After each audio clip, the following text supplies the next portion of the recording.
do that. You know, I would like to think certainly that the progress we make as an EU food safety system is, you know, there is progress. We're going in the right direction as far as coordination communication is concerned. On your question about, if you like, polling opinion of consumers, so we actively seek out, you know, where there may be a deficiency in information. For us, that's important information to know. It's not going to, well, I'd like to think it doesn't lead us down the wrong path when it comes to informing our communications. Rather, it helps us to identify where there may be a gap. And then we can decide whether or not we need to fill that gap with, you know, information on our side. So, you know, on a given topic, we would typically be asking questions about levels of knowledge, awareness, trying to uncover whether, you know, people have certain biases, perceptions that, you know, they think more than they, you know, they think they know more than they actually do, these kinds of things. Because that may translate into specific messages that we choose for our communications. It may mean that we target specific audiences using certain channels. So it's an important, understanding that kind of knowledge deficit is an important part of the overall research piece that we carry out. Thank you.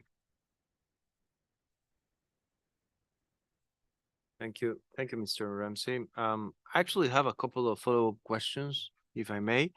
I really found very interesting the whole approach that you are taking to information, and I was wondering, based on this element of pulling information from different sources, particularly from, let's say, from the internet, which is now the place where people are used to get their information sources. When you're trying to direct your messaging towards, my best guess will be European consumers, there's definitely some sort of, I would say, cross-pollination between what happens in other places in the world, right? So perhaps one little piece of misinformation, let's say, may come from another region of the world, and then your consumers in your region somehow adopt it as theirs.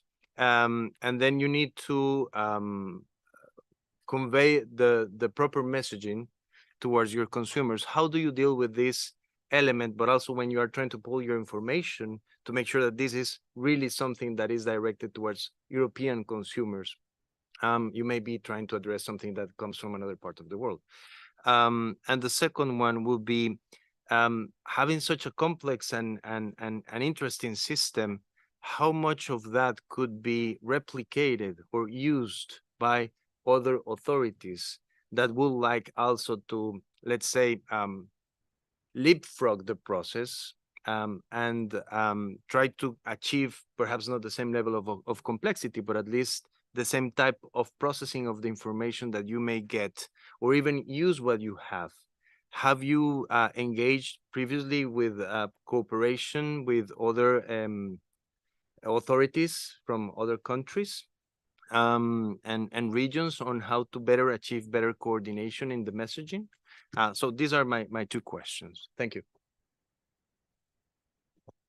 Thanks very much. So the monitoring, the social media monitoring that we do, with the tools that we have, we are able basically to follow discourse in whichever geography we choose. So we may be monitoring a specific topic, where the debate originates in a country outside of the European Union, let's say, but which is relevant for either ongoing or upcoming debate in the EU. And we would follow that conversation as it takes place. It may enter, if you like, the EU jurisdiction, and then we'd be able to get a sense of how that is evolving in different parts of the EU, among different types of audiences, different segments of the audience, and so on. And potentially use that information, as I said, to adapt the messaging we have or target specific audiences, regions, and so on. I hope that answers your question, but if it doesn't, let me know and I can try again.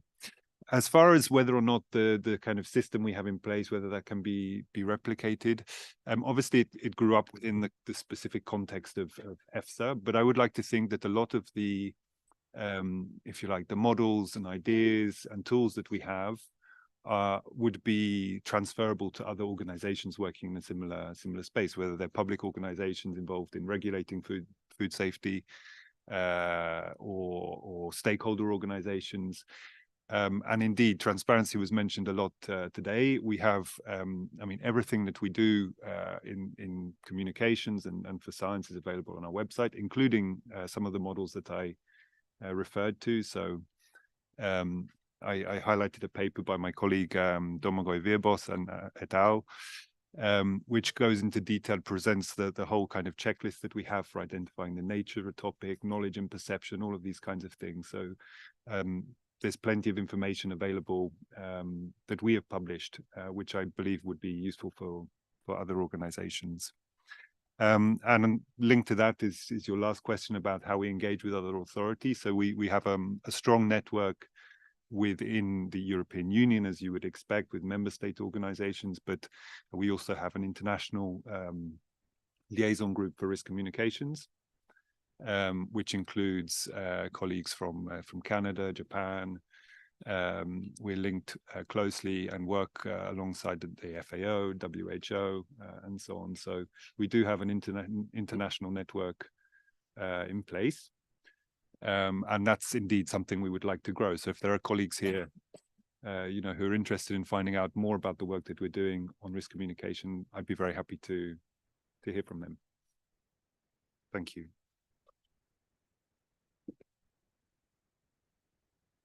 Thank you very much, Mr. Ramsey. I think those were nicely answered questions. Thank you. So if there are no other requests from the floor at this stage, we can then move on to the next presentation, which will be delivered jointly by Ms. Leah Offray, Senior International Affairs Officer at the European Consumer Organization, and Ms. Isabel Bosk, Head of the EU Liaison Office at the Federation of German Consumer Organizations. Ms. Offray and Ms. Bosk are joining us online. So please, you have the floor. Thank you very much. I think it's really important for us to be here with you today, even remotely, and to bring you the perspective of European consumers and consumer organizations. So as you said, my name is Leah Offray, and I'm representing the European Consumer Organization. And my colleague Isabella Buske will then present a more national perspective from consumer organization. And we can go to the next slide, please. So we wanted to tell you today how consumer organizations engage on food safety to further feed this debate today that you're having. And something that might be important for you to know is that consumer organizations in Europe are a trusted source of information about food safety risks. And we found that actually 82% of European consumer trust consumer organization as reliable source. And consumer organizations are also an important actor when it comes to awareness raising towards consumers. So for instance, on their website, on their printed magazine, consumer organizations can help consumers know how to better handle their food, for instance, how to cook properly your chicken, that type of things. But beyond this information part, there is also a more research aspect of the consumer organization work that is important for you to know as well. It's about food testing. So what consumer organizations do is that they test samples to really check if there is proper compliance of food on the market with regards to EU legislation, national legislation, and especially when it comes to contaminants, pesticide residues, and etc. And then they have another important part, which is the advocacy, of course. And here, it's no surprise to you. It's the same in your constituencies. Consumer organizations are there to really promote regulations that can better protect consumer against food safety risks. And so they call for ambitious food safety laws. And further to this, what consumer organizations do with regard to food safety is also conduct surveys to actually take the pulse of consumers when it comes to food safety. And this is an important data also that can be shared then with the organization, for instance, like EFSA. And consumer organizations are in daily contact with millions of consumers on a daily basis. So they are really the actor that know what consumer needs and what are their concerns. And we can go to the next slide, please. So when it comes to consumers' attitude towards food safety, well, actually, we were discussing this just before in the Q&A, and you might be surprised to know that actually consumer might know more than one might think. And food safety is really among the most important factors affecting consumers' purchasing decision, and awareness is really high when it comes to food safety risks. The colleagues from EFSA recently mentioned the Eurobarometer, which is a statistical tool that is used to take consumer pulse as well, and citizens' pulse. And a recent one on food in 2022 mentioned that 7 in 10 Europeans are interested in food safety.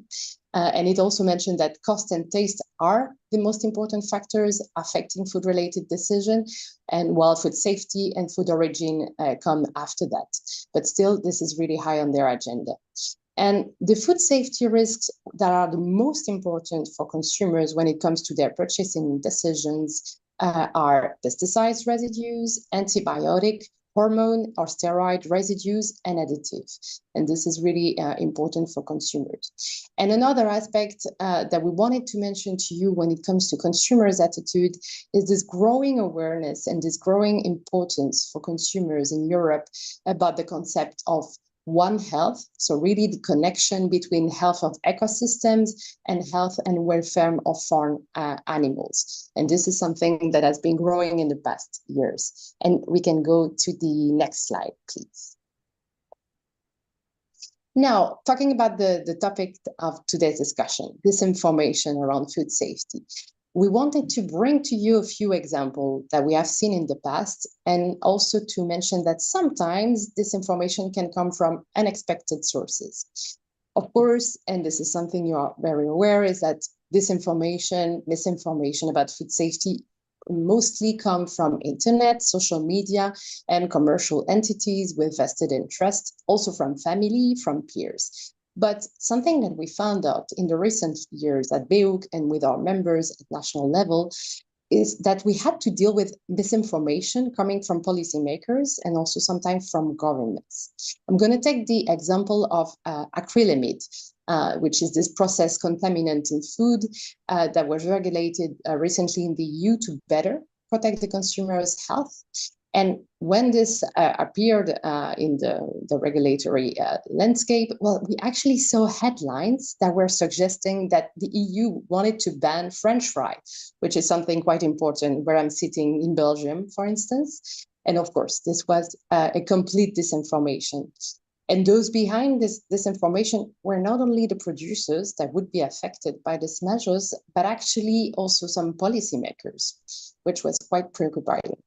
And another example that we wanted to mention to you today is the meat from cell culture, because we have seen that some EU member states have decided to preventatively ban this the cultivated meat in their country, even if this is not something that is authorized yet in the European Union, so it cannot even be sold. And we saw that this was really growing also in the media, and there was a debate, notably in Italy. This was something really high on the attention of the public.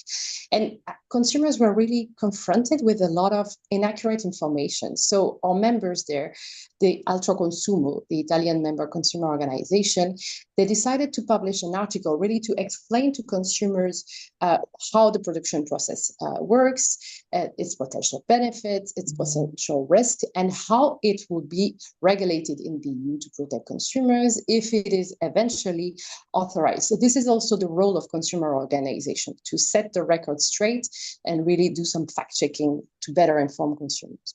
And we can go to the next and final slide from my side of the presentation on the EU. And we wanted to tell you a bit more what can actually shake consumer perception about food safety. And that is something that is also one of the roles, for instance, of our food safety agency, EFSA, in Europe, that sometimes what is considered safe today might not be the case tomorrow. And here we have two examples. The trans fatty acids, and now we have a strict limit in the EU for its present into food, which was not the case before. And the same for titanium dioxide, this white coloring that was widely used in food, but was recently banned after EFSA did a risk assessment and could not rule out the genotoxicity. So when there is this change in the landscape, it can also create some confusion and some uncertainty for some consumers. So it requires proper and transparent communication, because as colleagues said before, transparency is key for consumer trust. So this is something we wanted to mention. And the other thing that can affect consumer trust is also food scandals that can make the headlines. But something important to know is that very often this have to do with the lack of compliance with existing rule rather than inadequate legislation. I will keep it at here for the moment, and we'll be happy to take any question. And I will now give the floor to my colleague over in Germany, Isabella Buske. Thank you. Yes. Thank you very much, and thanks for showing the slides. Thank you for having me. My name is Isabel Buske, and as introduced, I'm from the German member of BEOC, who just spoke. So I represent the Federation of German Consumer Organizations, and well, generally speaking, we see a declining trust in public institutions, namely, the trust in our organization in Germany remains pretty constant and pretty high over time. We poll this regularly, and obviously this gives us impact on the one hand, but also responsibility when we speak about communicating to the public. Excuse me, Ms. Busk. Could you please get your headphone and your microphone a little bit closer? Our interpreters are having a little bit of trouble following you. I will try. Is this better now?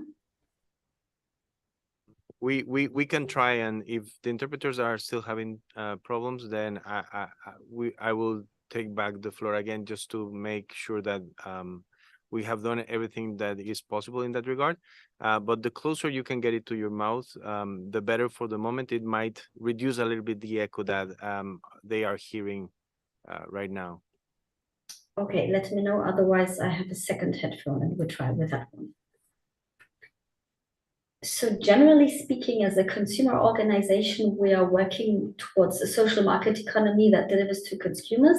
And that means we need effective competition on price and quality that provides true freedom of choice and transparent markets. For today, this obviously means also safe products and services and clear consumer information, not only stemming from consumer organizations, but coming from all the market actors. So generally speaking, apologies, Ms. Busk. Apologies for interrupting you again. Unfortunately, our interpreters are unable to follow you for the moment. Do you have your another headphone available right there, so that we can try with that one?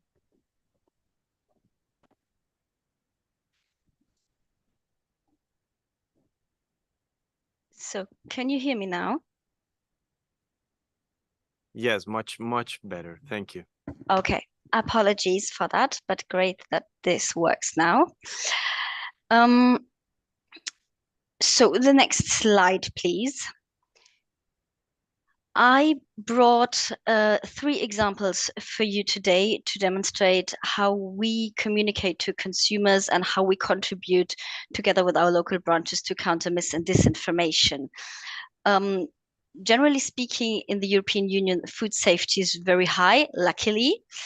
And this is why my first example picked something that comes more from the sort of TBT world, but is relevant to this committee, is food contact materials. Our German sister organization, Stiftung Warentest, who performs these food tests, for instance, that my colleague Lea was referring to, tested once reusable bamboo coffee cups, those takeaway reusable cups that you know, and found in their tests that many of them were leaking harmful substances like formaldehyde into coffee, despite a coffee mug, this being the intended use. And those findings attracted a lot of media attention, leading to a widespread narrative that reusable cups are unsafe. Of course, this was not the message that we wanted to send in terms of sustainable use of coffee cups. At the same time, we saw that the European Commission was working on reviewing the European food contact material legislation. So we perceived this as an opportunity also for informing the wider public and policymakers. So my organization commissioned a focus group survey to assess consumer understanding and consumer behavior when it comes to handling food contact materials. And the result was quite intriguing because we saw that in this particular field, not food safety, but really food contact material and handling it, the consumer understanding and knowledge was relatively low, and therefore the use was often other than intended. So we concluded that any regulation must take this into account to make sure that the usage is safe. So you see that there is an interlink between the knowledge and the regulation. And we have communicated very widely about those results and those findings, including to policymakers. And this is now being taken on board by policymakers to make sure that then the environment in which we can communicate takes more into account what consumers know and how they act. Next slide, please. The second examples I brought to you is genetically modified organisms, and in this case, new genomic techniques. So as a consumer group, we do not advocate for or against those technologies being used for food and feed. But what counts for us as a consumer group is that risk or hazard is being managed, that liability is established in case of problems that could hurt consumers, and that the attitude of consumers towards those technologies is being taken into account. So we are currently in the situation in the European Union that the European Commission has presented a proposal to regulate plants bred with new genomic techniques in a different way from those bred with more classic genomic techniques. And some of you may know that emotions can run high among consumers when dealing with this topic. I think this is not only the case in the European Union. So therefore, our first action as a consumer group was to commission a literature review to get an overview about the state of science and the availability of studies, to also make sure that our communication is well informed and based on the latest state of science. Then we have been looking at what other public institutions have been doing in terms of research. And for instance, the German Federal Institute for Risk Assessment conducted a very interesting focus group survey. So we did not have to replicate this, but we could use their results already. What we found is that there is an imbalance in researching opportunities and risks of those technologies, which led to the fact for us that we do not actually know much about risks today. And the focus group, on the other hand, showed that today there is little consumer demand, at least in Germany, for food produced with new genomic techniques, and that consumer choice and information is the precondition for consumers to be more open about it. So looking at different European countries, we saw that consumers have very different reasons for their skeptical stance. In Europe, they can be ethical, they can be corporate concentration, they can be food allergies, and others. And even among those consumers stating that they're open to consuming food that has been produced with genetic modification, even they demand clear information, transparency, and labeling of those products. So these are the findings that we also communicate then to the public, to policymakers, but also, of course, to consumers, to make sure that we have an informed debate, particularly where emotionality can play a role. So in our view, also, this approach of looking at the science and looking at consumer attitudes and making sure that those are being taken into account in our view contribute to preventing the spread of rumors or even conspiracy theories. Next slide, please. And I'm going to refer to an example that has already been mentioned here today, because while it was a topic for EFSA, it has also been a topic for consumer organizations in Europe, is insects. My organization runs a website where consumers can submit product packaging they find misleading. And in this way, we contribute to transparency because it replies to consumer also to let them know where their concerns are justified. So we take their questions up and we reply to them. And regularly, these consumer complaints are the basis also for us to go to court in case traders are actually misleading consumers. But we see that this website is also being used as a more general worry tool, and we receive a lot of questions in relation to insects, for instance, from vegetarians, consumers with food allergies, and so on. And we then use this tool of this specific website to also spread consumer information about foodstuffs in general. And we saw that there were a lot of half-truths and rumors around edible insects, because this is not a common food in the European Union. So in 2020, we ran a market check to see what and how many products with edible insects were already sold on the German market, to get a bit of an idea whether this really is an issue on the ground. We published our findings along with a frequently asked questions about insect in composed food, and also informed about the EU labeling requirements and also the health benefits, because this is not necessarily known, as this is not traditional food in Europe. And then, interestingly enough, Mr. Ramsey mentioned this earlier on, we also recorded a podcast with an expert to make this knowledge more accessible, because we also see that the way consumers and the broader public consume information is shifting. It is not only moving to the internet, but it is also moving away from written information to something that you can listen to or that you can watch. So I found really interesting also to listen to Health Canada's intervention earlier on about making videos for the waders. I would like to close my intervention with this example, and I hope it has given you a quick snapshot of how consumer organizations try to contribute to the myth busting and to counter disinformation. Thank you very much for your attention. Thank you, Ms. Offray and Ms. Busk. Let me join you in uploading them too.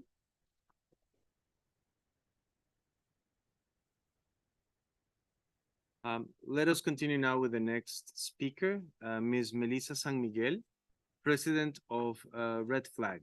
Ms. San Miguel, who is with us here on the podium, please, you have the floor. Thank you, Chair, and thank you to the committee for the invitation to participate in this really interesting session. I'm going to start with 2 caveats. Number 1, I flew in from Washington overnight. I haven't slept in 2 days. So if I say anything incomprehensible, we'll blame it on the jet lag. Number 2, I'm conscious that you also are at the end of a long day. So if I say anything too provocative, we'll imagine that it's because I'm trying to make sure you are still awake. A brief bit of background on Red Flag and myself. Red Flag is a global strategic communications and public affairs consultancy. We're actually headquartered in Dublin. I sit in Washington and run the US business.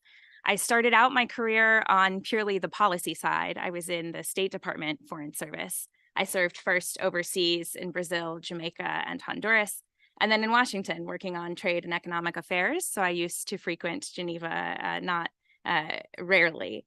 I then went to the US food industry, where I worked in the Grocery Manufacturers Association on all manners of global multilateral and bilateral issues. And so I just wanted to point out that I have sat on various sides of the table of these kinds of issues, communicating policy and technical information. Now, I hope in a way that other audiences can understand and care about, which is really one of our key components of the way that we work at Red Flag. Oh, I forgot that I have to tell someone else to change the slides. Next slide, please. That's the jet lag. We'll go one more. Thanks. So we've been talking a lot about misinformation and disinformation, various definitions and concepts. I want to address some components of how what I'll describe as natural elements of media coverage and news cycles can mean that even legitimate or well-intended science news can become fed into problematic misinformation and disinformation loops if it's not carefully communicated. So I have here a few components of the media landscape and implications that I'll talk through. First, consider what media outlets, newspapers or digital outlets sell. They sell themselves to subscribers, and they sell your eyeballs to advertisers. Both transactions create a clear imperative to attract the largest audience possible. Outlets are in intense competition with each other and with different content creators now, trying to deliver every day, many times per day, information that is new and exciting enough to get people to pick up a paper, stop their doom scroll, or even click on a link. And that often means that bad news sells better than good. Comprehensive statistics are lacking, but one study found that about half of US, German, Italian, and Austrian news coverage conveyed bad news, while as little as 6% conveyed good news. By some measures, that situation is deteriorating now. A more recent study found that the proportion of headlines that denoted anger, fear, disgust, and sadness, I know those were some of the emotions discussed in the EFSA presentation, grew markedly in the United States between 2000 and 2019. It's not just because that's what news outlets want to write, but also because that's what people want to read. People have a sort of inherent negativity bias that's been described as one of the most robust findings in human psychology. It's therefore, I think it's important to understand, nearly impossible for most media outlets to resist the allure of a story that might be scary about something that their audience touches every day. We've talked about food, personal care products, household goods. These are very common in media coverage, and the bias leans toward bad news. I like to tell a brief story. Red Flag's founder and CEO is a journalist and editor by training, and he tells how he spent a good portion of his career in newsrooms screaming at journalists to find him a story about how coffee can kill you for page 1. He knew that that would draw readers in because, after all, every reader either drinks or doesn't drink coffee. And they would either be terrified or smugly satisfied, depending on where they sit in that space. And then every once in a while, just to mix things up and keep people on their toes, I'm sure he was screaming at his reporters, find me a story about how coffee is good for you, just for a surprise. We can imagine that that cycle just repeats itself over and over again. In addition to that bias for bad news, I want to emphasize that this creates a bias for new news, or at least something that feels like new news. The fact is that one new study, no matter how limited in its actual scientific value, is more newsworthy than 1,000 old ones. So let's talk about who makes reporting decisions, who has the job of covering science news. Well, one key factor is that there are fewer people holding this job than ever. Newsroom employment has dropped dramatically in the United States between 2008 and 2020. Newsroom employment dropped by 26%. And that was particularly led by a drop in newspaper employment, which fell by 56%. Radio and broadcast held a little bit more steady, but not enough to offset those other declines. That means we have rapidly shrinking newsrooms, and it's more the case than ever that top-tier journalists are almost always generalists. Even those who report on specific topics, have a specific beat, could not possibly be experts in every issue that they're expected to cover. There are, of course, some specialist outlets who may have more in-depth coverage, but those are likely to have a much smaller footprint. To give you an idea, according to Oxford University's 2023 report of media trends, only half of newsrooms have a dedicated climate coverage team. So imagine in other specialties how low the specialization might be. The reason this is important is because, for the purpose of this conversation, journalists usually don't have the background to understand highly scientific information. They may not even understand the difference between hazard and risk, though I hope everyone in this room does, and they probably don't have the time to decode it. Journalists are unlikely to do a good job of translating scientific information into, forgive me for this, what I call normal human language, even if they were to try. Now, you might be asking, Melissa, why are you talking about news, especially newspapers? We all know that nobody reads those anymore, and if they did, they wouldn't trust them. It may be true that the old model of a broadsheet in the train station every day is quite dated, but still, an estimated 30% of American adults read a newspaper daily. News outlets, of course, have also adapted themselves in the manner in which they deliver their material. We've talked about a lot of different channels out of necessity and in a bid to survive. News is delivered in all of the social media channels that have been mentioned here today: Facebook, Twitter, TikTok, Instagram, YouTube. Podcasts even have come into play. And usually you hear people say, when they say that people don't trust the media, that they trust the sharing ecosystem, people in their network who may share things. You know what those people are normally starting with? A piece of news. So still, news is very important, and how we handle news and understand news is very important. I think that last bit is particularly critical as we look at the overlap between what might be sort of legitimate information and then what could become used as misinformation or disinformation without careful treatment. Next slide, please. With increasing awareness of the importance of good science communications, many of you might think, and I've often heard commentators blame the media for the factors that I just discussed. And surely some of that blame is deserved. There is this inherent bias that we see in the media. But as we reflect here today, I think it's important, again, that we acknowledge the media doesn't invent science news by itself. For the most part, they're tipped off. We talked about press releases, interview offers, releases of studies and publications, and those are coming from organizations who are making scientific news themselves: universities, non-governmental organizations, governments, multilateral institutions. The way that that information is positioned is incredibly important to how it's covered, and in fact, to whether it becomes usable in that misinformation and disinformation ecosystem by way of perhaps an overly sensationalized headline or a first paragraph that doesn't mention any of the scientific nuance that maybe comes later in the article. By failing to kind of understand and actively participate in those characteristics of the media cycle, I think organizations can have a great deal of influence on how that information is ultimately covered. Now, here comes a few provocative things. I myself have come perilously close to calling journalists lazy and perhaps uninformed. Don't worry, I'm sure people have said worse things about me, but we have to acknowledge that if scientists weren't seeking media coverage, they probably wouldn't get it. I don't know very many reporters, if any, who are trolling through peer-reviewed journals unfiltered looking for studies. They are receiving things that have been packaged up for them. And I want to pause here on an important piece of data.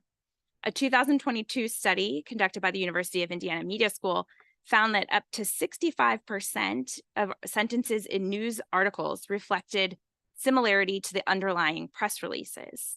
So the press releases themselves are largely being picked up into media coverage. Importantly, another study that was published in the BMJ in 2014 found that 40% of science press releases, those are usually approved by the scientists themselves, contained exaggerated health advice, 33% contained exaggerated causal claims, and 36% contained exaggerated inference from animal research into humans. So this is information that's being put out in a press release, perhaps in good faith, an effort to translate that science speak into human speak, who knows? But regardless, the study found that those exaggerations were largely sourced from the press releases themselves. I have a clip, an interview from Cardiff University. I don't know if it will play with the sound. Health and science news stories can have widespread influence on public health. Exaggerations in health science news are often blamed on media agendas or journalists. We tested whether exaggerations did start with the media. We investigated exaggeration in all the press releases about biomedical and health-related research in 2011 from the databases of 20 leading UK university press offices, that's about 462, alongside with their associated peer-reviewed research articles and news, about 668 articles. Our findings show that surprisingly little exaggeration appears de novo in print media. The majority is already present in the preceding press releases issued by the academic institutions, which are generally approved by scientists before release.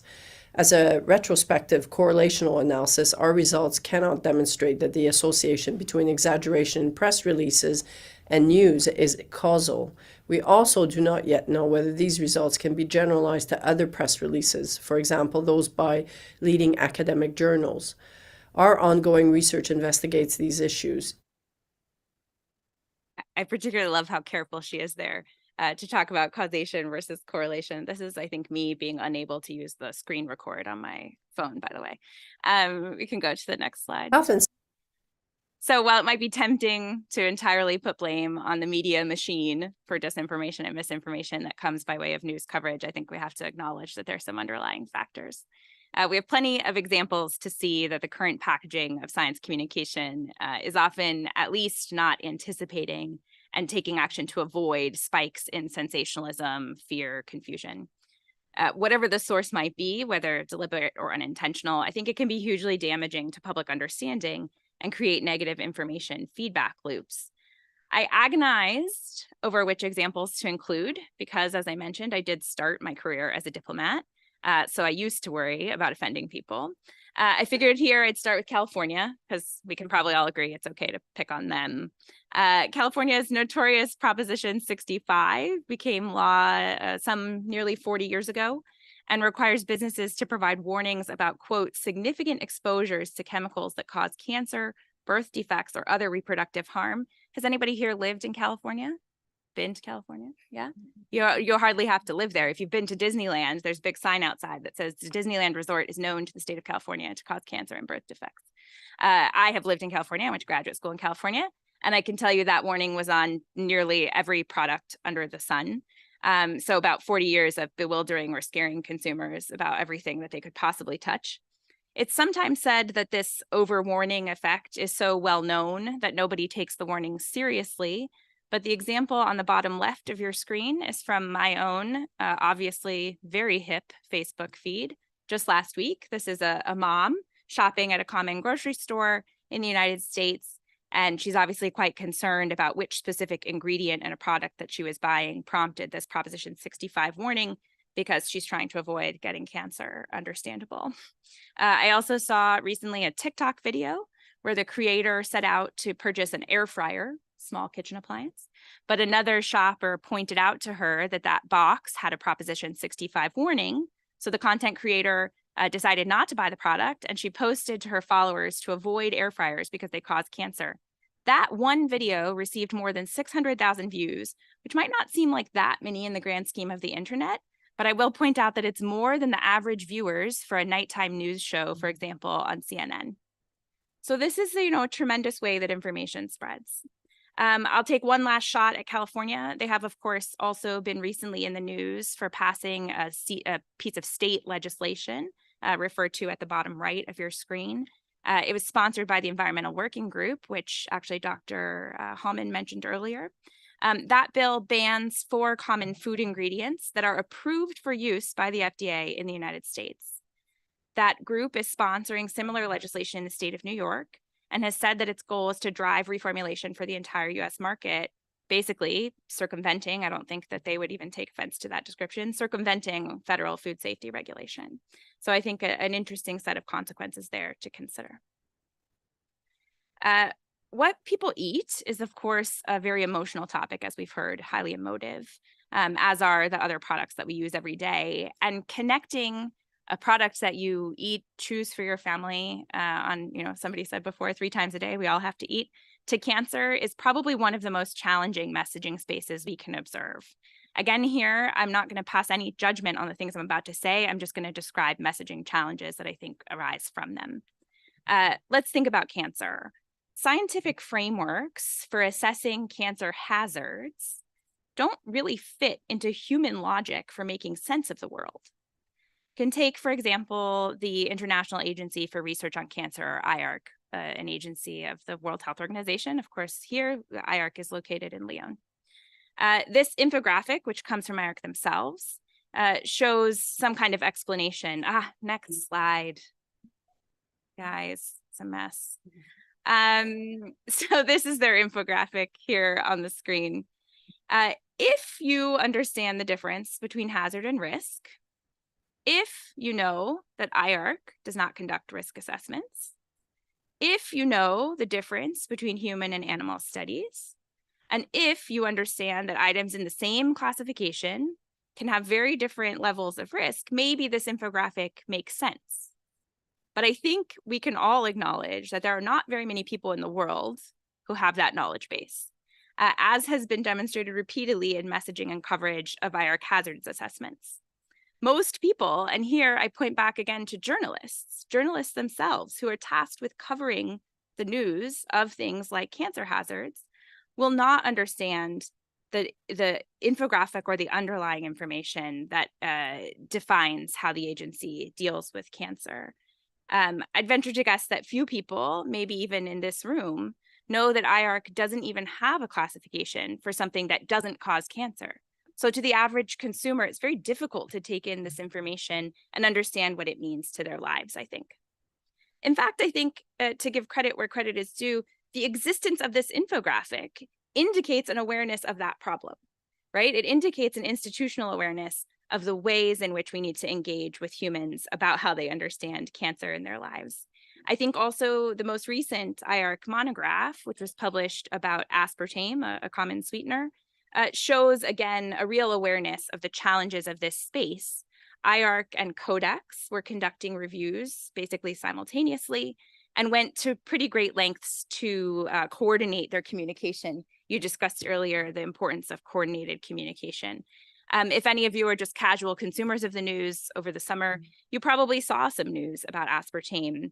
And while I think it was improved by some of that coordination, still the overall impact on consumers, in my personal opinion, feels muddled.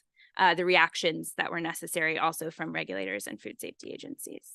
Next slide, please. In most cases, any hazard review that is separate from risk assessments can be perhaps difficult again to contextualize. Here, I've taken the coward's way out. I'm using an example that doesn't have anything to do with food and that occurred while I was still, let's say, generously in college. The impacts of this kind of hazard review and the sensationalized news that can come out of it, which again, I think is a natural outgrowth of the media news cycle that we should all be aware of rather than simply blaming, can have really long legs. The IARC reviewed in 2011 the electromagnetic fields emitted by cell phones and found them to sit in category 2B. If you remember back to that infographic, that means possibly carcinogenic. The bottom left of the screen here shows a story from 2015.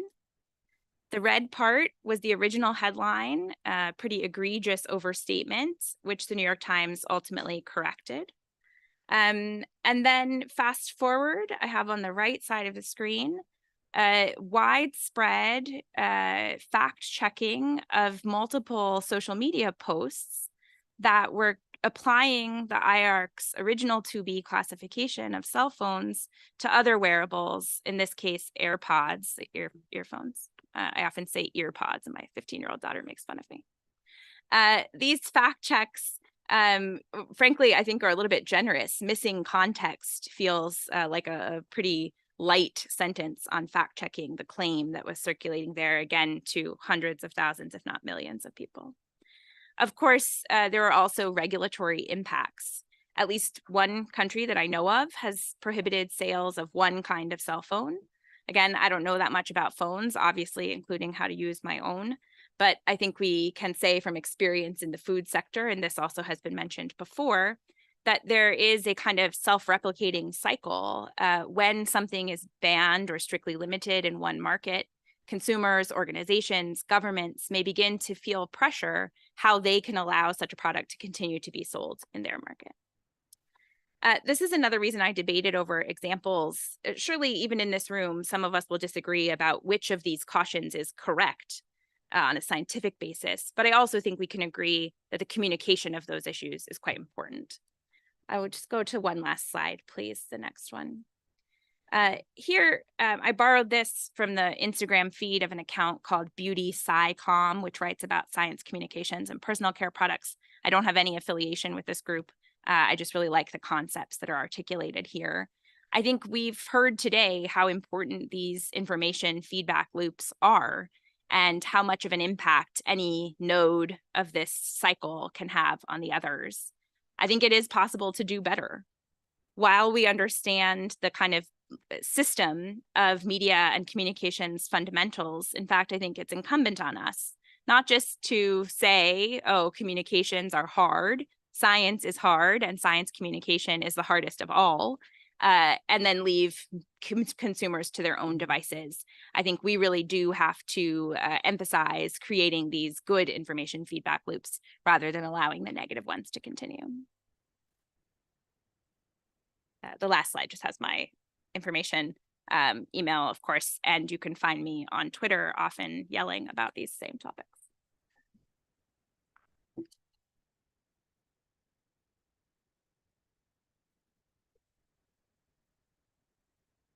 Thank you very much, Ms. and Miguel. It is great to have a professional communicator among us, right? Definitely, it gives a different perspective from all of our traditional discussions about SPS and science.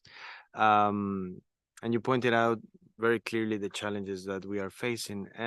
Now I would like to give the floor to our last speaker in today's thematic session, Mr. Aaron, I hope I'm pronouncing it correctly, Lavallée, Deputy Assistant Administrator, Food Safety and Inspection Services, Service FSIS of the United States. Mr. Lavallée is joining us online to discuss the navigation of the misinformation and disinformation in food safety communications. Mr. Lavallée, please, you have the floor. Excellent. Thank you for the invitation to spend a few minutes with you today. It's been a busy morning. I'm in Atlanta, where I just finished 2 different presentations to the American Public Health Association. So I'm glad this could work out. And I hope you find there's this information valuable. And I hope there are some takeaways that can be applied to your respective professions. Next slide, please. So for those of you not familiar with USDA's Food Safety and Inspection Service, we're the agency responsible for ensuring that meat, poultry, and egg products are safe, wholesome, and properly labeled. Next slide. We have over 9,000 employees. 7,800 of those are what we call our frontline workforce. They're in facilities, including slaughterhouses and processing plants across the United States. And that equates to about 6,800 different establishments. And part of that large agency is my office, where we do a couple of things. One is we handle all consumer education through our food safety education staff. And I also oversee all the media inquiries that come in through our congressional and public affairs staff. In addition, I oversee all of the content that we're putting up on our website and all the correspondence that comes into both the agency or to the secretary on our issues. So all of that to say, any information coming in, any questions being asked of us, and information going out, I have a pretty good sense of, and I've been doing this in this position since 2012. Next slide. So as part of our food safety education staff, we run what we call the Meat and Poultry Hotline. It's been around for over 30 years. And we receive calls from the general public, approximately 10,000 per year. And it can either be in the form of phone calls, chats, or emails. And this is a really valuable tool, not only to provide food safety education and safe food handling to consumers who are seeking it out, but it also gives us the opportunity to run the equivalent of it's almost the equivalent of a focus group or intelligence gathering in terms of what is happening out in the public space related to food safety. And so this is one of the areas where we see a lot of misinformation and disinformation coming in addition to that media side that I mentioned as well. So back in 2016, I was asked to do a presentation at the USDA at their Agricultural Outlook Forum in DC. And at the very end of the presentation, there's a panel of 3 individuals. The moderator said, "What do you see as the biggest challenge in food safety?" And keep in mind, this was 2016. And I had said, Misinformation. And the slide that I had on the screen to touch on that earlier in the presentation was this one, and it showed these two pieces of information from 2015. This is how misinformation started to bubble up for our agency, and these are pretty harmless, except for the raw poultry products over there. Food 52 is a very common site here in the US that people use. My wife purchases stuff on there all the time. And we saw this as food safety information that we're promoting. And this was a very mild example. Little did I know that fast forward to 2023, and it would be a much different ballgame in terms of misinformation and what would be required of our agency to try to handle that, stop the flow of it, and really address that. Next slide, please. So I had my team on the hotline and our media side pulled together some inquiries over the last 2 months, and I've kind of bucketed these a bit. This is one that is all over the internet. If a simple search through any search engine will turn up this topic. There is a lot of misinformation out there, and we are getting calls and emails about this weekly from consumers asking about the vaccines and meat, and this claim down here in the bottom black box. This is just one example. Again, it's coming in weekly. It started roughly around the August timeframe for us. We've had a couple media inquiries from fact checkers, but for the most part, it's citizens reaching out to us asking this information. Next slide, please. But it doesn't stop there. Back in July, our agency approved the first 3 companies that were working in the cellular agriculture space. They were given grants of inspection. And right around that time, it was about a month after, we started getting inquiries to our hotline where citizens were asking us if those lab-grown or cellular-based products were derived from human cells. This took off very fast. We had several outlets, media outlets, Reuters being one, and several other fact-checking outlets, USA Today, reaching out to us and asking. But it wasn't until we started to see a pretty high volume of consumers reaching out to us. Down below, for those of you who are not familiar with the rotisserie chickens that Costco does, they're very popular here in the US. This one got a lot of attention and a lot of traction. The NyQuil chicken, I really don't want to go too in depth explaining what that is. You can see it there on the screen.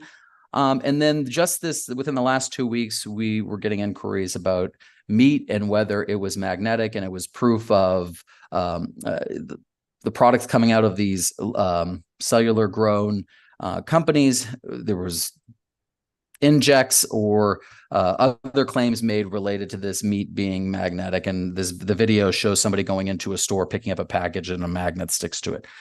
These are the most recent examples of what we are starting to see as a federal agency coming in, and the information that we are trying to handle and address.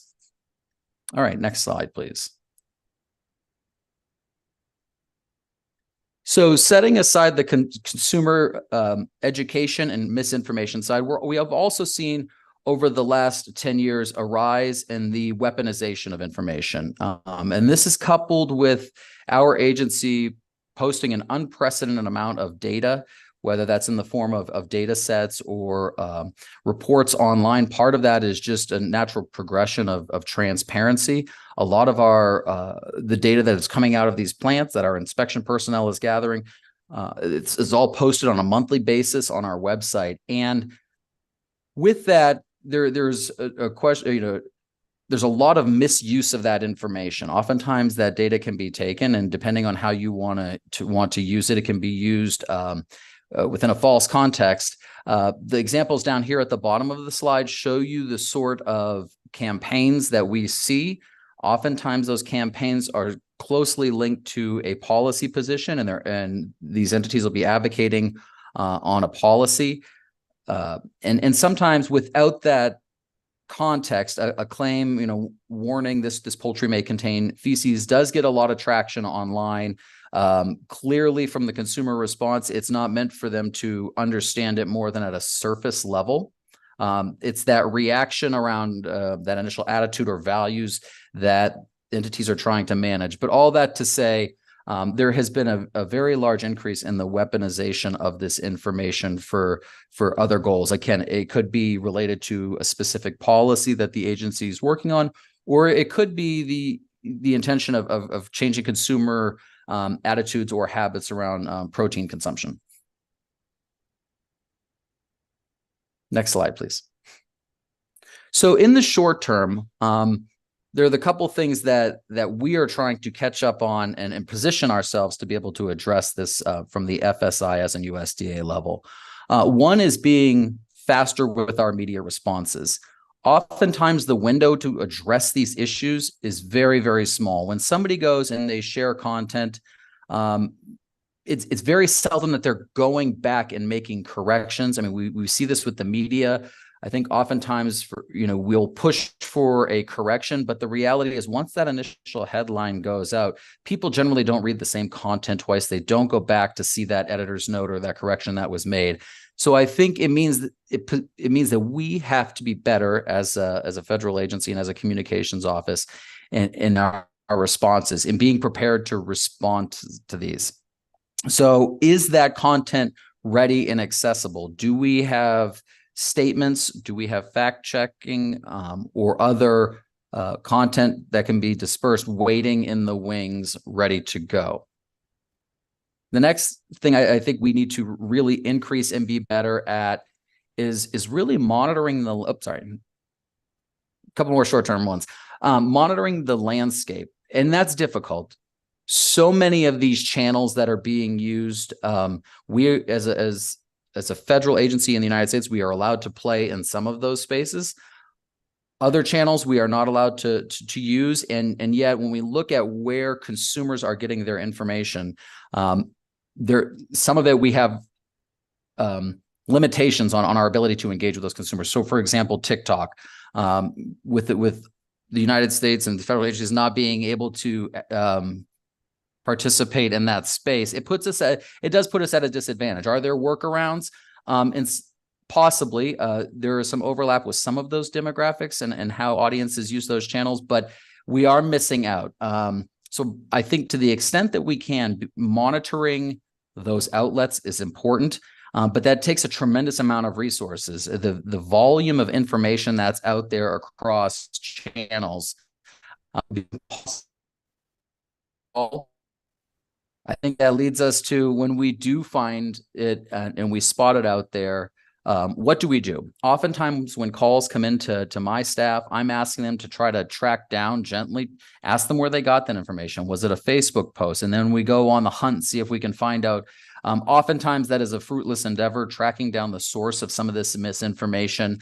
And it leads to the question, even if we did find it, could we get somebody to change it if their motives are not to actually inform consumers of the right thing and are in fact meant to disinform. So being vigilant in this space, I think, is really important. So many of these examples in the early days, we would just kind of dismiss and brush off. Oh, that sounds absolutely absurd.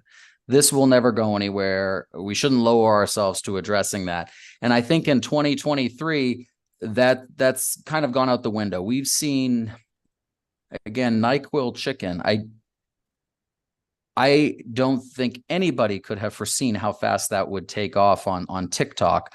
And so it goes to show you that there's nothing that doesn't have the ability to take off. And we really have to stay on that and not be afraid to engage. And when it comes to fact checking, that kind of goes back to the top. Rapid media responses. I think there are outlets in the media space that are trying to do their part in terms of fact checking. I think it's important to form those relationships and be proactive with them. Oftentimes not waiting for a fact checker to come to us to say, is this correct? What is the right answer? But if we spot something, put it on their radar and try to head it off earlier in the process. Okay, next slide, please.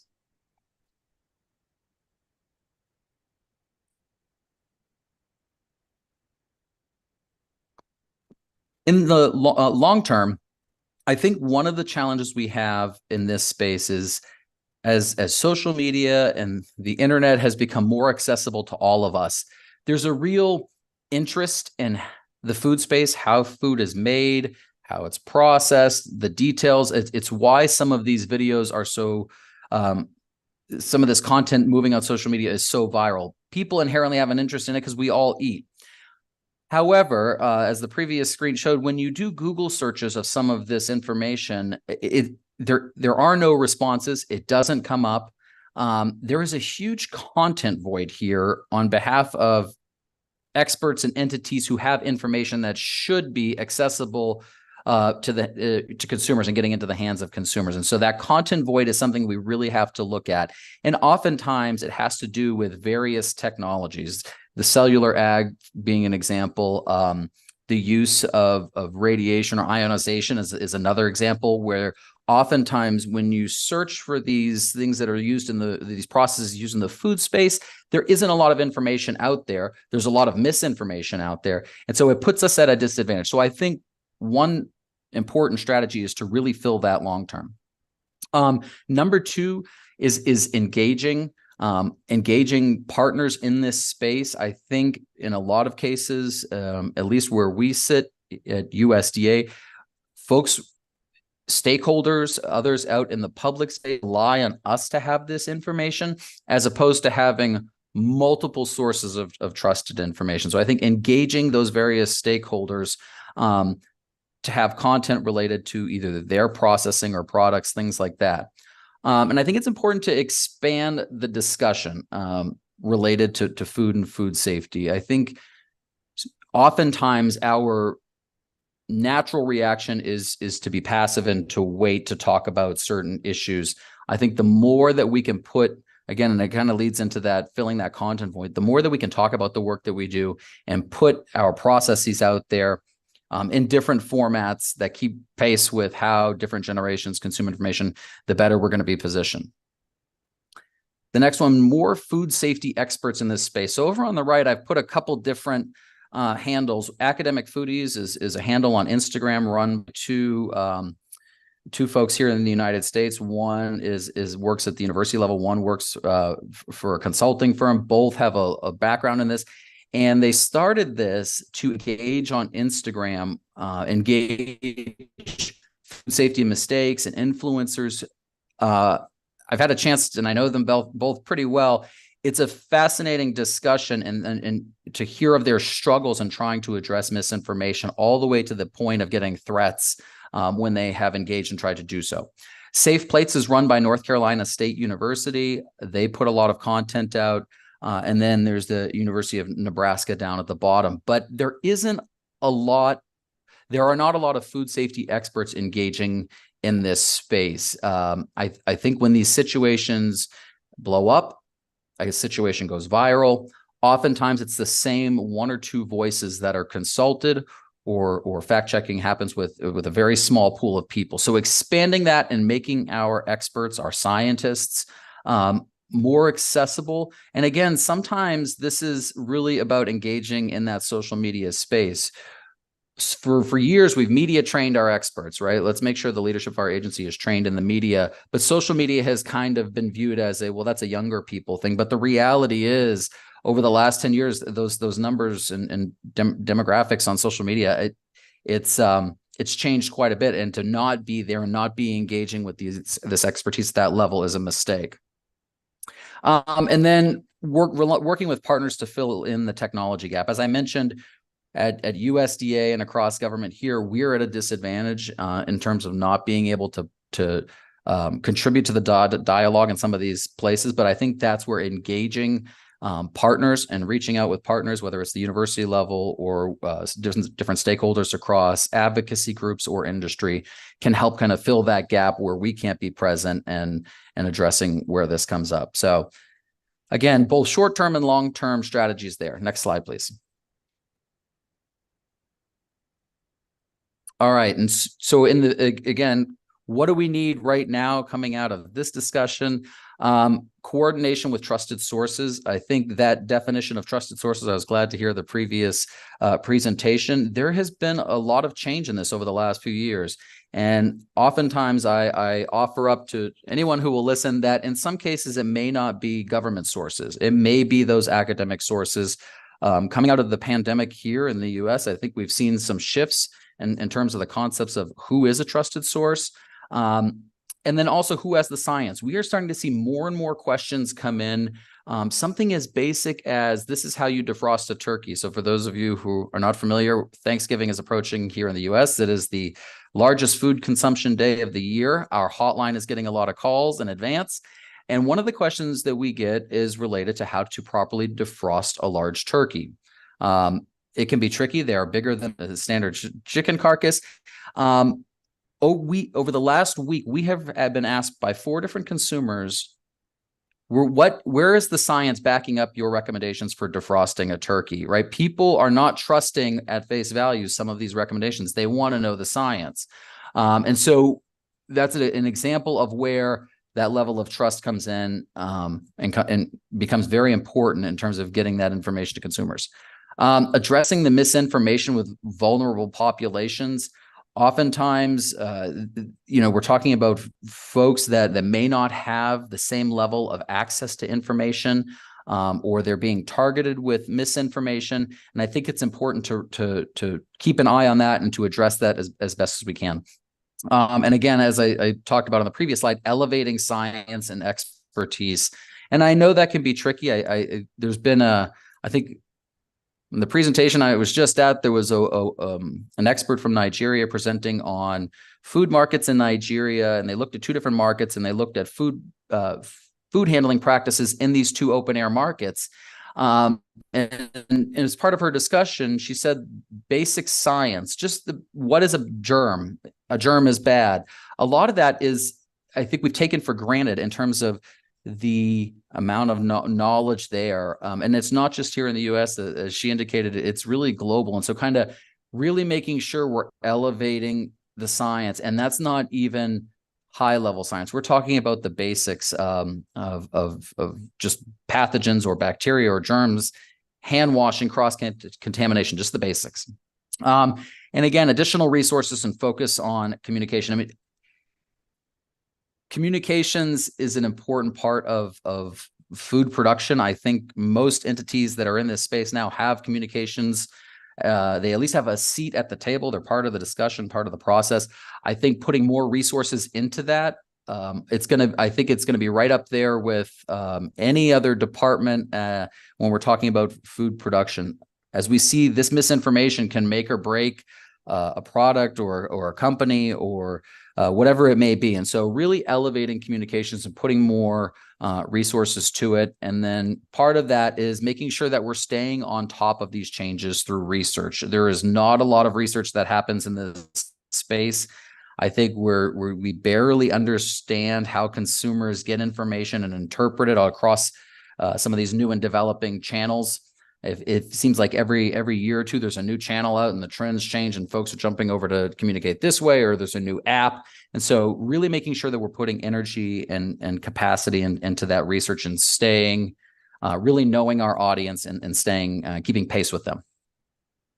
All right, next slide. I believe that is my contact information. All right, that was it. Thank you very much, Mr. Lavallée. And I do hope I pronounced it well. Now the floor is now open for questions related to the presentations in session 3. Both the ones that we had earlier during this evening, but also the latest that we had in the last part of this session. So now I open the floor for any comments or questions.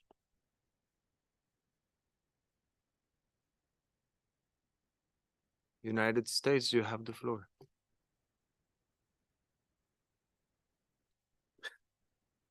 I'll continue to ask questions. First off, I want to thank the presenters in the remainder of this session. Again, this was really important and interesting information. I've got a question for Ms. Offray from the European Consumer Organization, although it's possible that Mr. Ramsey might be interested in opining on this as well. Because I actually, when I was listening to her presentation, it occurred to me I think the example that she provided was titanium dioxide. And in many cases, there is, I guess we think about this, and also in Ms. San Miguel's presentation, this focus on the negative and on things, being bad. But there are definitely cases where, I guess one of the examples that was provided by the European Consumer Organization, or one of the points made, was that science changes, and that was sort of the underlying logic for titanium dioxide.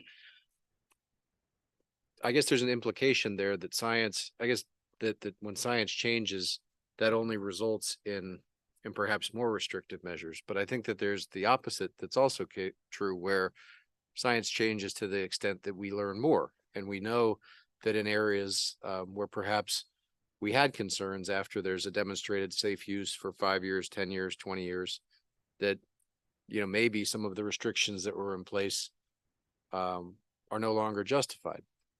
I think in listening to this, and in particular taking into consideration the penultimate presentation, we can agree that it's easier to make things more restrictive than it is to say that perhaps we were over-regulating to start with. And I guess I would be interested in the consumer perspective on this.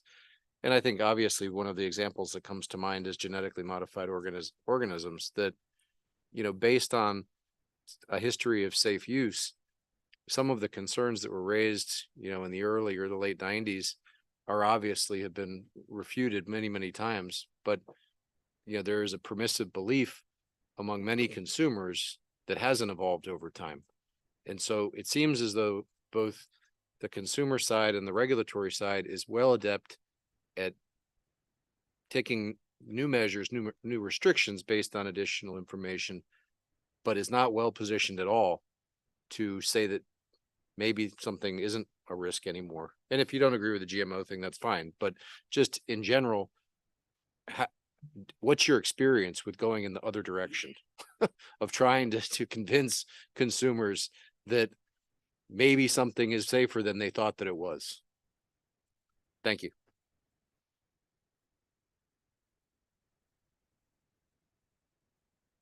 Thank you, United States. Oh, I see Canada's flag. Canada, you have the floor. Thank you, Chair. This was a day of some very, very interesting presentations, and we enjoyed it very much. Just I have one question, one comment, and this is from Ms. Busk from the Federation of German Consumer Organizations on new genomic techniques, and following up on the comment from the United States. And it being that there is little consumer demand for products of new genomic techniques, which I find kind of interesting because, at least from our perspective, the end products or the consumer products aren't that much different. And it always isn't about the consumer, but it's also about, producing something more more efficiently, that protects the environment and so forth. And my question on that is, during the survey or in discussion with consumers, where there's little consumer demand, are they talking mostly about the products, or are they aware of the process? So that's my first question. And then my comment, which is really on the insects, and I think this the production and use of products from insects, I think that's a very innovative area which has great growth potential. And the comment is about the ick factor, and certainly when you have a bowl of worms, certainly that's not very appealing. But there's a lot of things in agriculture production that aren't appealing, like anybody that's been to a slaughterhouse. I mean, that is a frightening experience. Or the castration of male calves so that they produce meat better, or veal production or foie gras. There's a lot of examples where it is not it's not pleasant. And from my perspective, I'm less squeamish about using insects to produce food than say some of the larger animals. So I'll just leave it there. Thank you. Thank you, Canada. I see Australia. Last question before I give back the floor to the speakers. Australia, you have the floor. Thank you, Chair. And I join colleagues in recognizing what a great conversation we've had today. It was a lot of new information for us. And I reflect that we heard some kind of key messages. One was about trustworthiness, and Dr. Patel was really clear this morning in terms of building yourself trustworthy, because a lot of us are representing competent authorities and regulators who are actually seen to be trustworthy or potentially not. And then that challenge of, I know I have a lawyer that I have to get my communications passed, and they don't really like words that are written to be emotive. And so this kind of real challenge that as regulators, we want to be scientifically correct, factually correct, but is our communication really targeting the audience correctly?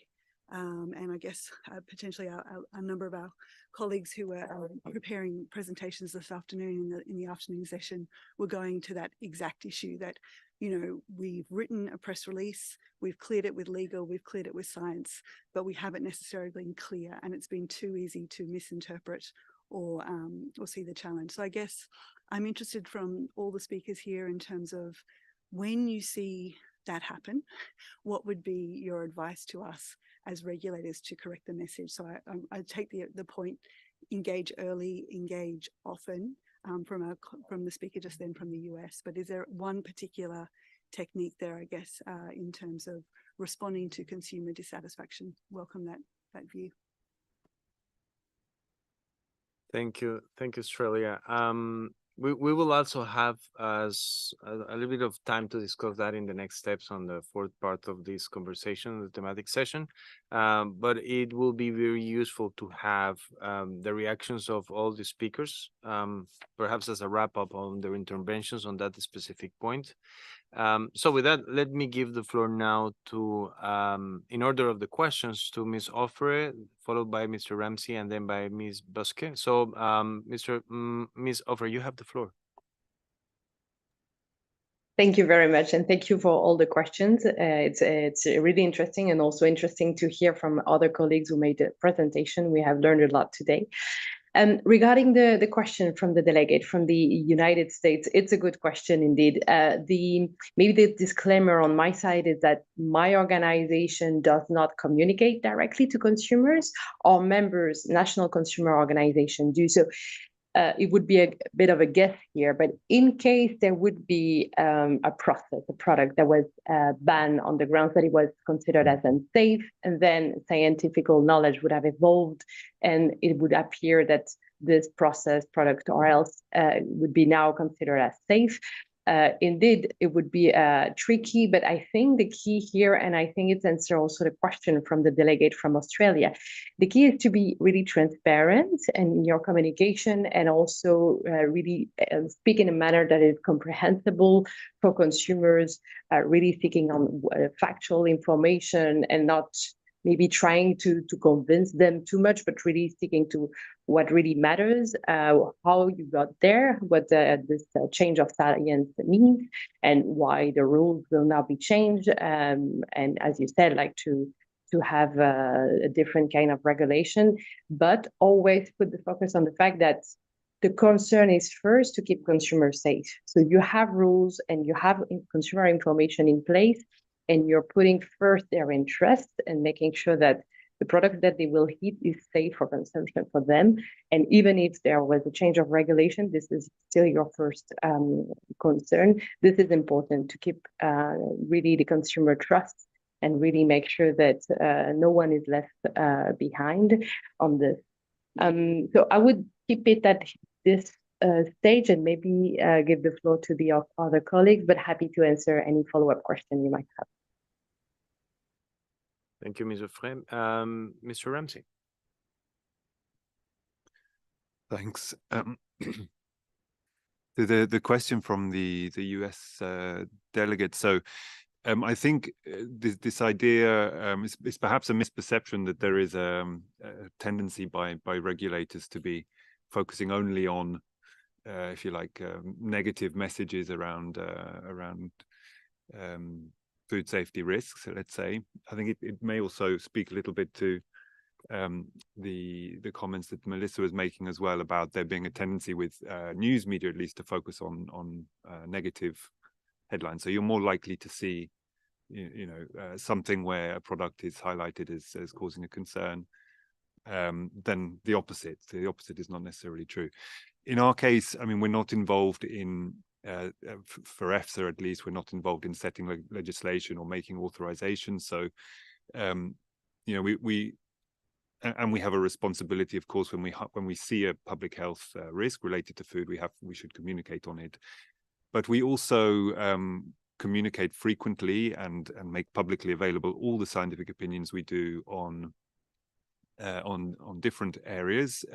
And actually, in many cases, whether it's GMOs or pesticides, we pass scientific advice that doesn't highlight specific areas of concern, and often we're criticized for that as well. So the other side of the story is obviously, stakeholders or interested parties who would like to see us come out and say, these pesticides, for example, are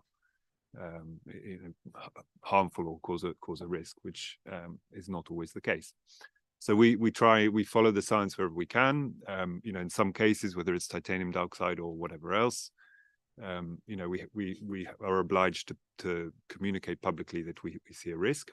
In other cases, not. And if we're somewhere in the middle, I think overall we're probably on the right path. On the NGT's question, just for the colleagues' information, we also ran some social research on this.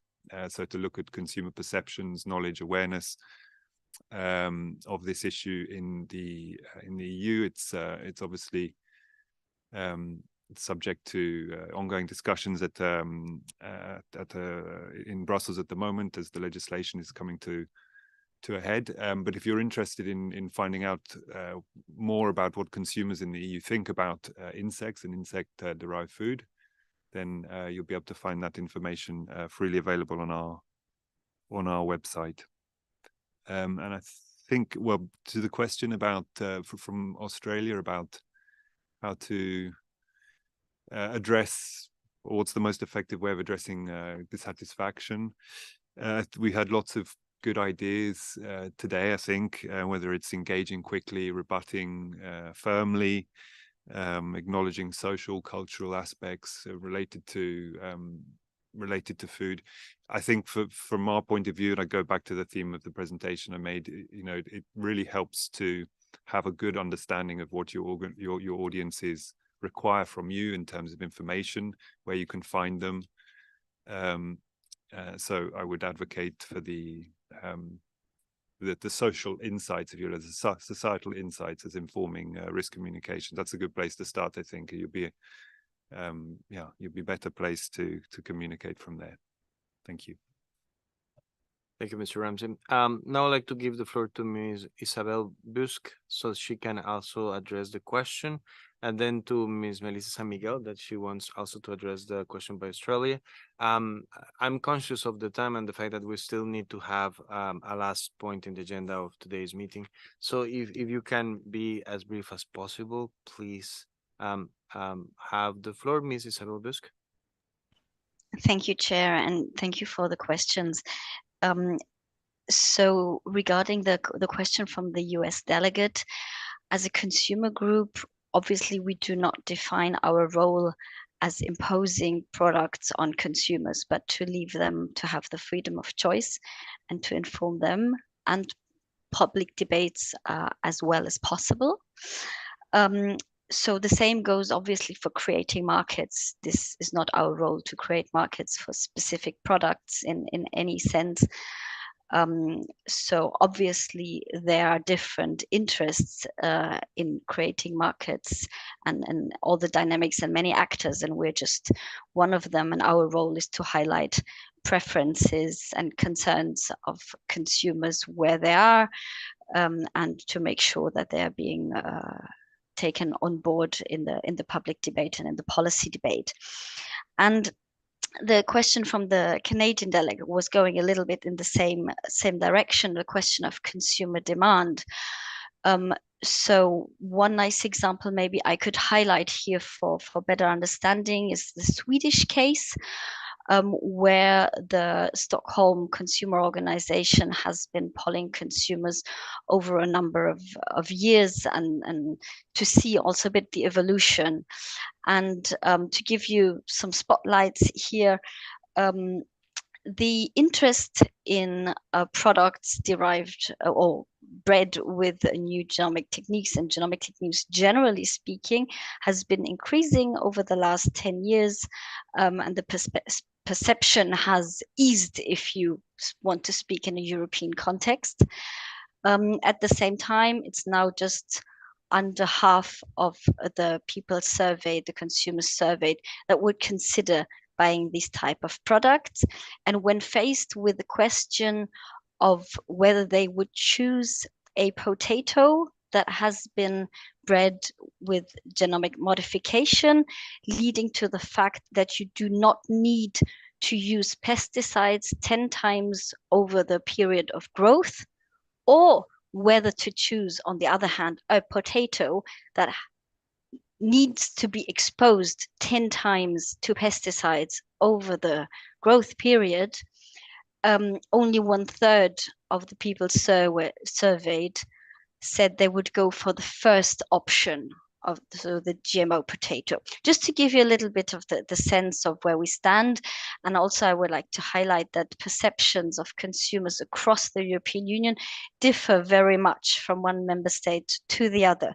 For instance, the German population is much more reluctant or hesitant than some of their neighbor populations. And on the questions on the insects, apologies. Obviously, we're not talking so much about insect chips, obviously, and this is something we try to highlight also in our communication. The questions from consumers were more concerns about having ground insects hidden in the normal food, for instance, in flour or something like that. So this was where their worry was coming from. And so we were trying, of course, to explain how this has to be labeled, what the procedure is also behind to make sure it is safe, but also to highlight this in other places of the world. This is very safe food, and traditionally it has been consumed a lot, and it has a record of safe use in that case. That is just untypical for European consumers. So, but we try to integrate those elements also in our communication to consumers to make sure that there is also a more positive note and that you can refer to other places in our communications. What else do we try to do to highlight that positive element, because it was highlighted several times that this is sometimes lacking in the communication, is to really see that consumers can trust what they have in their supermarket and where they shop. Consumers do not need to take their own chemistry kit when they go into a European supermarket, but they can really trust what they find. They can trust it has been checked, it has proper regulation. And that is really also the job that we see, to make sure that there are those proper regulations, so that consumer can focus on other things in their daily lives. Thank you. Thank you, Ms. Busk. Now I'd like to give the floor to Ms. San Miguel. If any of the speakers that are following us online wishes also to take the floor, please raise your hand. Ms. Melissa San Miguel, very succinctly. Thank you, Chair. I do think the question from Australia is important, the idea of identifying practical tips and tricks. On the lawyers, look, I tell lawyers I won't give them legal advice if they don't give me communications advice. But more seriously, I think in most cases, it's very context specific, and also context is key to the answer. You're kind of dealing with two problems at one time. One is communicating science news in a way that people can understand and care about, as I said. And then the second one is making sure that you're not playing into, by virtue of relying only on scientific language, playing into those cycles that actually lend themselves to sensationalism. I think often questions that come up, and I'll say from my experience with journalists as a kind of proxy for audience, is the context of why an issue was being looked at in the first place. Is it because of new testing methods, because of reports of safety hazards? Why is it being addressed in the first place? The context of whether you're looking at animal or human studies, right? There's a famous Twitter account that does nothing except add the words "in mice" to headlines and study papers is very important, right? What does this outcome mean for actual human beings? I think context of absolute versus relative risk is another one that comes up in questions, but that also has to be dealt with in a way that people can actually get their hands around. What's a tangible number? People don't understand parts per billion. They don't understand, 0.01 increase in relative risk. So really thinking about what's the right thing to be conveying and how can people actually understand it physically in their lives. Thank you. Thank you very much. I don't see any requests from the floor. So if that's the case, with this, we have come to the end of session 3. I would like to thank, on behalf of the committee, all the speakers for the information provided and for being with us today. We then move on to item 4, discussion and next steps, which will be an open discussion on possible next steps. We have heard various perspectives and experiences throughout the day on risk communication, misinformation, and disinformation. In this session, I will open the floor to see if there are any views on the presentations or possible next steps. The floor is now open.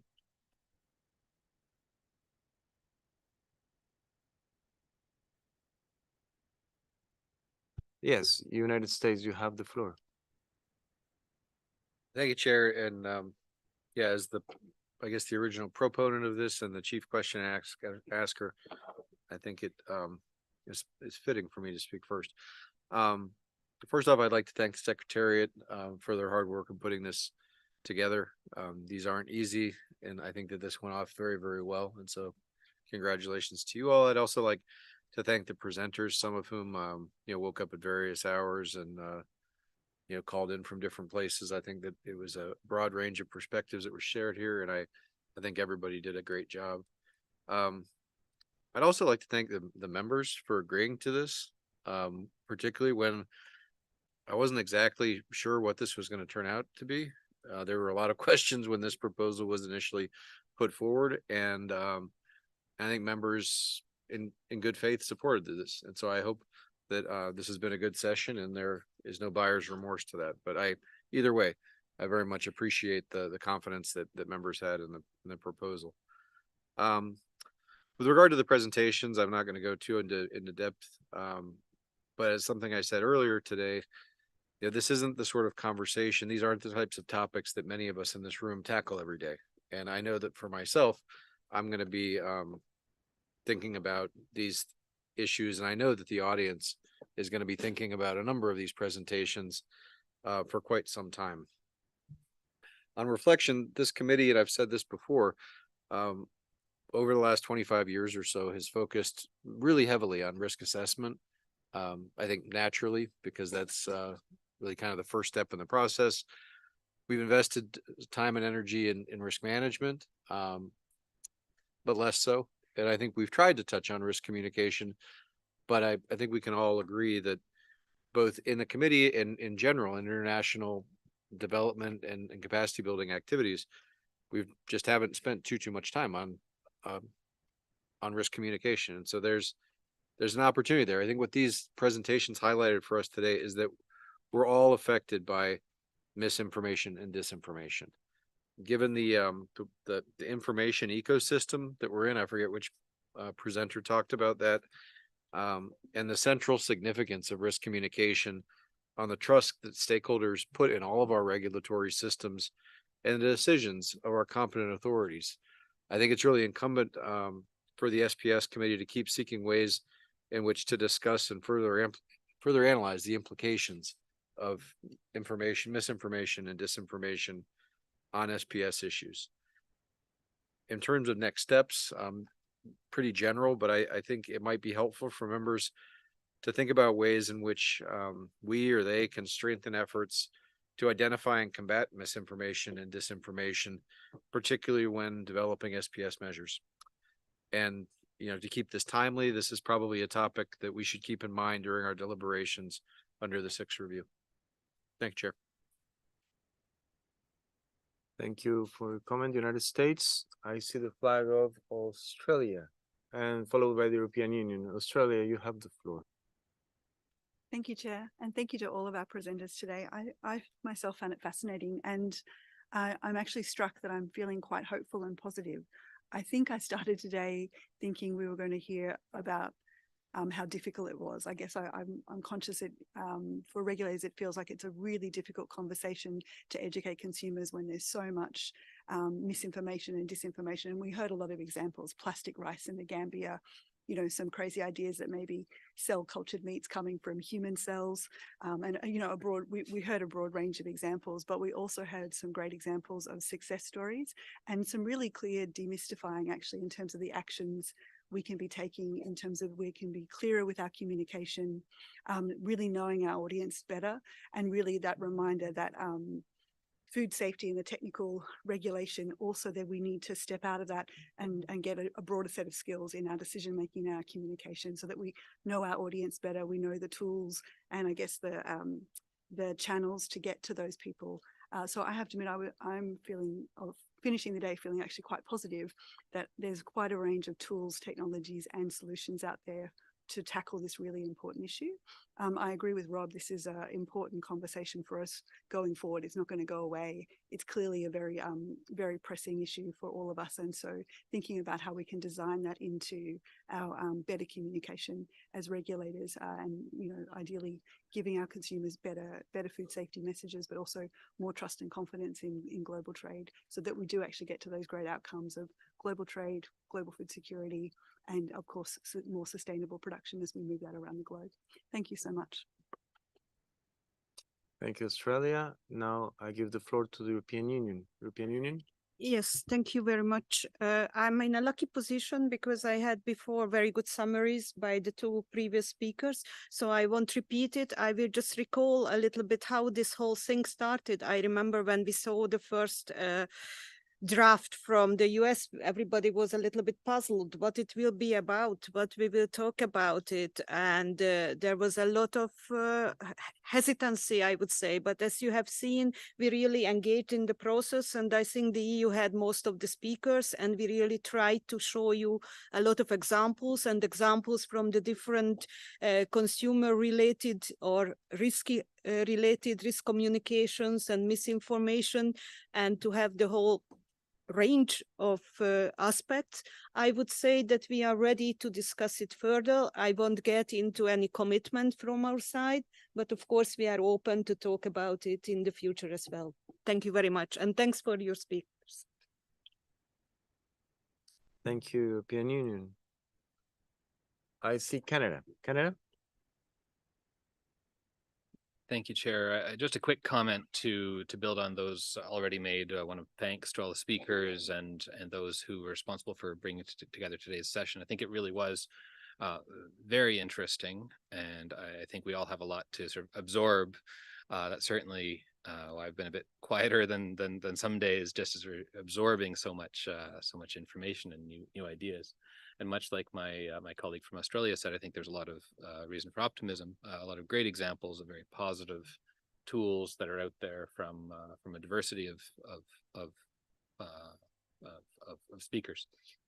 I think that as the US and others have said, I think this is maybe something to continue to digest and consider, and maybe it comes up in a sixth review context. We can consider that further. I think just one off the cuff sort of observation as we're trying to think about how this relates, how this might relate somewhat directly to our core work in the SPS committee. We've really been struck. I've certainly been struck by the extent of just crazy ideas that are out there. The NyQuil chicken. I have to admit, I was feeding the Google algorithm by searching that because I wasn't aware of that one before. So sorry for increasing the hits on that today. But I think one of the, representing a competent authority as well as Canada more generally, sort of need to reflect on what is our responsibility, especially in the context of a member that prides itself in democratic principles as well. In this instance, it's not that we have to rush out and approve NyQuil as a cooking medium for chicken just because some people think it might be a good idea. There is also a responsibility to revert back to the scientific facts and evidence as well, and to remain firmly rooted there. And so the question isn't so much about, yes, democratic principles are important, but in these instances, it's about identifying and communicating the scientific evidence, taking into account the public context in which you're contributing. But I'll stop there before getting too philosophical. But thank you to all the speakers for your contributions today. Thank you, Canada.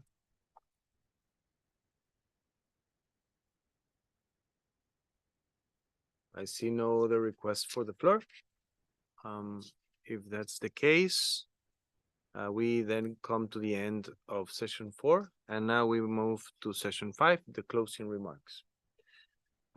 I will not even try to summarize what we have heard today. I had some ideas, but I will not do it. I do believe that it is the right call to allow all the information we've heard today to percolate, to be digested by the committee, and hopefully to come back to it later with clearer ideas on how to make sure that all that we have learned today can later be used. So with this, I will just indicate that we have reached the end of the thematic session, which I trust has enhanced your knowledge and understanding of risk communication, misinformation, and disinformation from various perspectives, including from members, industry, academia, and consumer organizations. Let me thank all the speakers for their very interesting and informative presentations today on this topic. I must also extend my sincere thanks to all participants for the discussion, as well as to the Secretariat, and of course, to the interpreters for their excellent work. All the presentations delivered today will be posted on the SPS events, workshops, and training webpage. I will also make a short factual report on today's discussions that will be shared with delegates by email and included in the summary report of the formal meeting. We will reconvene in person in room W and through Interprefy for the informal meeting of the SPS committee tomorrow morning at 10 a.m. Geneva time. Thank you once again. This thematic session is now closed.